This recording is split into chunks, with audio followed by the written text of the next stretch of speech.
Letter grades in Hugo's math class are based on the percent of total possible points on 4-unit exams, each worth 100 points, and a final exam worth 200 points, and are assigned according to the chart on the screen.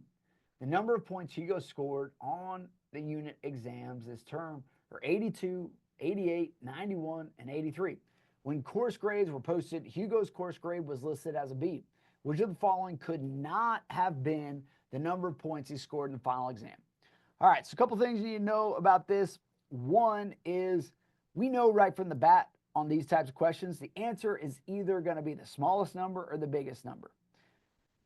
Can only be those two. So you don't even need to consider the numbers in between, because if any of those are correct, then there are multiple wrong answers, which is the answer we're looking for. Which one of these does not work?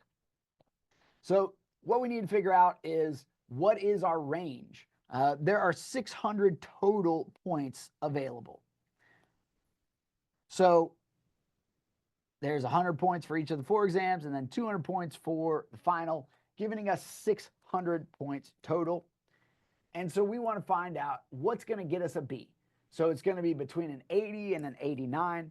So we can just find out what that range is. If we multiply 600 times 0.80 or 0.8, we get 480 for the small number. And if we go 600 times 0.89, we get 534 for the largest number it can be. And so we're going to add our numbers together that we already know. 82 plus 88 plus 91 plus 83 to get 344.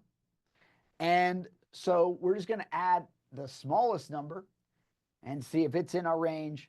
And if it is not, we can conclude that's it. If it is, then we have to check the largest number, make sure. But 344 plus 136 is equal to 480. So that would get us in our range. So we're going to add the larger number to see if that is outside of our range. 344 plus 196, which is 540, which is outside of our range, meaning it cannot be answer K, and therefore that is the correct answer.